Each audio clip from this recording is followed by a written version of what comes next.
Assalamualaikum warahmatullahi wabarakatuh. Perkenalkan, nama saya Arya Dira Utama. Pada kesempatan kali ini, saya akan menjelaskan materi tentang sel dan transfer membran. Pada kali ini, saya akan menjelaskan tentang materi sel terlebih dahulu. Pada materi sel ini terdapat 4 subbab, yaitu pengertian, struktur, bagian komponen sel, dan sel hewan serta sel tumbuhan. Baiklah, saya akan menjelaskan tentang subbab yang pertama, yaitu tentang pengertian sel. Sel adalah unit organisasi terkecil yang menjadi dasar dari kehidupan biologis. Semua fungsi kehidupan diatur dan berlangsung di dalam sel. Karena itulah, sel dapat berfungsi secara otonom asalkan seluruh kebutuhan hidupnya terpenuhi. Fungsi utama sel antara lain menjalankan proses kehidupan seperti metabolisme, reproduksi, dan respon terhadap kehidupan. Yang kedua, yaitu menyusun jaringan, organ, dan sistem tubuh pada makhluk hidup. Pada subbab yang kedua, yaitu terdapat struktur sel. Struktur sel sendiri terbagi menjadi dua, yaitu sel prokariotik dan sel eukariotik. Pertama-tama, saya akan menjelaskan tentang sel prokariotik. Istilah prokariotik berasal dari bahasa Yunani, yaitu pro dan karyon. Pro artinya sebelum dan karyon artinya inti. Jadi, sel prokariotik adalah sel yang tidak memiliki membran inti. Sel prokariotik ini tidak memiliki nukleus jati karena bahan intinya masih tersebar di dalam bagian sitoplasma dan belum diselubungi oleh membran inti. Yang kedua, yaitu sel eukariotik. Sel eukariotik merupakan sel yang memiliki inti atau nukleus yang dikelilingi oleh membran, sehingga sel ini memiliki dua membran, yakni sitoplasma dan membran inti. Pada subbab yang ketiga, terdapat bagian komponen sel. Bagian komponen sel yang pertama yaitu membran sel. Membran sel adalah lapisan tipis yang membungkus sel, memisahkan isi sel dari lingkungan sekitarnya. Berfungsi sebagai gerbang masuknya nutrisi secara aktif dan pasif, mengeluarkan limbah atau zat yang tidak diperlukan, serta menjaga kestabilan lingkungan di dalam sel. Bagian komponen sel yang kedua yaitu nukleus. Nukleus adalah organel terbesar dalam sel eukariotik yang berfungsi sebagai pusat kendali sel. Fungsi utamanya yaitu sebagai penyimpanan materi genetik.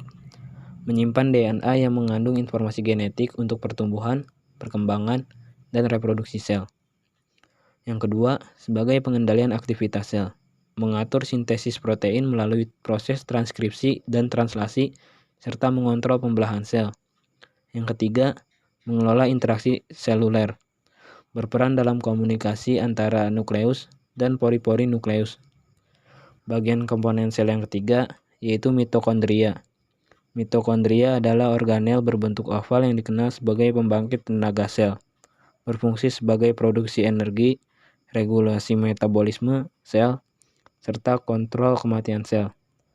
Bagian komponen sel yang keempat yaitu ribosom. Ribosom adalah organel kecil yang berbentuk bulat dan berfungsi sebagai tempat sintesis protein dalam sel. Lokasi ribosom terbagi menjadi dua, yaitu ribosom bebas dan ribosom terikat. Ribosom bebas terdapat di sitoplasma dan menghasilkan protein untuk digunakan di dalam sel. Sedangkan ribosom terikat melekat pada retikulum endoplasma kasar, menghasilkan protein yang diekspor di membran sel. Bagian komponen sel yang kelima yaitu ada retikulum endoplasma atau yang disingkat RE. RE dibagi menjadi dua, yaitu RE kasar dan RE halus. RE kasar dilengkapi dengan ribosom di permukaannya dan berfungsi untuk sintesis protein. Sedangkan RE halus tidak memiliki ribosom dan berfungsi untuk sintesis lipid, metabolisme karbohidrat, dan detoksifikasi zat. Fungsi umum dari retikulum endoplasma yaitu sebagai transformasi molekul antara bagian sel. Yang kedua yaitu menyediakan permukaan untuk reaksi biokimia tertentu. Bagian komponen sel selanjutnya yaitu ada lisosom. Lisosom adalah organel berbentuk bulat yang mengandung enzim pencernaan yang berfungsi untuk mencerna dan mengurai zat-zat yang tidak dibutuhkan. Fungsinya yaitu sebagai penghancur zat yang tidak diperlukan, autofagi, dan berperan dalam apoptosis. Khususnya pada sel hewan, lisosom lebih sering ditemukan di sel-sel hewan dan memiliki peran penting dalam pencernaan dan pertahanan tubuh. Bagian komponen sel selanjutnya yaitu ada plastida. Plastida adalah organel yang ditemukan pada sel tumbuhan dan beberapa alga, berperan dalam penyimpanan makanan dan produksi pigmen. Jenis-jenis plastida yaitu leoplas, kloroplast, dan kromoplas. Fungsi umumnya yaitu sebagai menyimpan cadangan makanan, mengubah warna daun untuk mendukung fotosintesis pada kloroplast. Bagian komponen sel yang terakhir yaitu vakuola. Vakuola adalah kantong berbentuk bulat atau oval yang terisi dengan cairan dan ditemukan di dalam sel, terutama pada sel tumbuhan. Vakuola berfungsi sebagai penyimpanan air, penyimpanan nutrisi dan zat sisa, pengaturan pH sel, menjaga tekanan internal dan membuat struktur sel. Perbedaan vakuola pada sel tumbuhan dan sel hewan. Pada sel tumbuhan, vakuola besar dan dominan. Sedangkan pada sel hewan, vakuola lebih cenderung kecil jika ada dan biasanya terdapat di beberapa dalam sel. Pada subbab terakhir, terdapat sel hewan dan sel tumbuhan. Baiklah, pertama-tama saya akan menjelaskan tentang sel hewan terlebih dahulu. Sel hewan adalah unit dasar tubuh hewan yang memiliki membran sel yang fleksibel tanpa dinding sel yang kaku. Sel ini mengandung organel yang mendukung kehidupan, pertumbuhan, pergerakan, komunikasi antar sel, dan pencernaan. Sedangkan sel tumbuhan adalah sel unit dasar yang membentuk tubuh tumbuhan, dilapisi dinding sel yang kaku, dan memiliki organel seperti kloroplas, vakuola, plastida, dan lain-lain. Sel ini mendukung proses penting seperti pertumbuhan, fotosintesis, transportasi air, dan nutrisi, serta reproduksi pada tumbuhan. Halo, saya Abian Abdurrahman. Di sini saya akan menjelaskan tentang apa itu transport membran, tujuan dari adanya transport membran, serta jenis-jenis dari transport membran. Transport membran secara definisi adalah proses pergerakan molekul, ion, atau nutrisi melalui membran sel. Proses ini penting untuk mengambil zat yang dibutuhkan dan pembuangan limbah atau produk berlebih dari dalam sel. Tujuannya untuk memastikan keseimbangan internal sel, mendukung metabolisme, dan memungkinkan komunikasi antar sel. Transport membran dibagi menjadi dua jenis, yaitu transport pasif dan transport aktif. Perbedaan antara dua transport ini yaitu dalam transport pasif tidak memerlukan energi atau ATP, sedangkan dalam transport aktif memerlukan energi.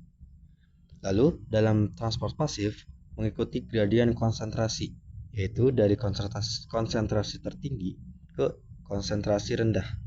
Sedangkan pada transport aktif melawan gradien konsentrasi, yaitu dari konsentrasi rendah ke konsentrasi yang tinggi.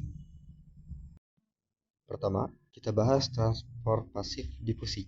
Difusi adalah perpindahan dari larutan hipertonik atau kental ke larutan hipotenik atau encer, sehingga mencapai keadaan isotonik. Difusi sederhana terjadi tanpa bantuan protein pembawa.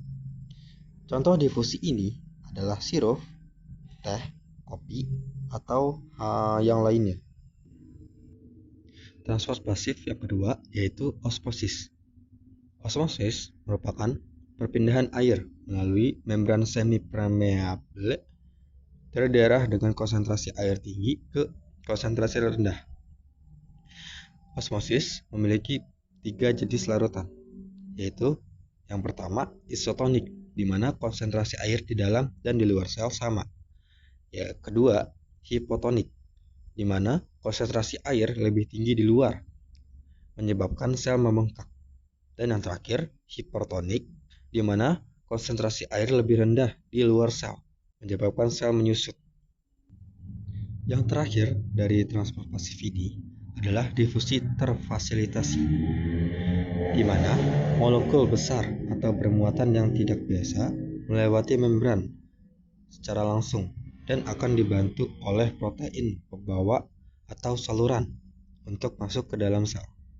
Contoh dari difusi terfasilitasi yakni glukosa yang dibawa masuk menggunakan transporter glukosa.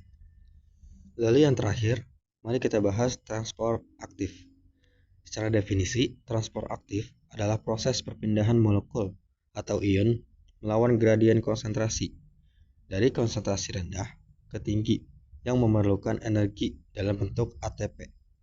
Transport aktif dibagi menjadi dua jenis, yaitu endositosis dan eksositosis. Endositosis merupakan proses sel mengambil zat dari luar dengan cara membungkusnya menggunakan membran sel untuk membentuk vesikel dan membawanya masuk ke dalam sel. Lalu yang kedua ada eksositosis, yakni proses pengeluaran zat dari dalam sel keluar sel dengan cara menggabungkan vesikel yang berisi zat tersebut dengan membran sel sehingga zat bisa dikeluarkan. Sekian dari presentasi kami berdua dengan saya Abian dan rekan saya Arya Dira Utama yang membahas tentang sel dan membran sel. Terima kasih telah menonton dan menyimak. Wassalamualaikum warahmatullahi wabarakatuh.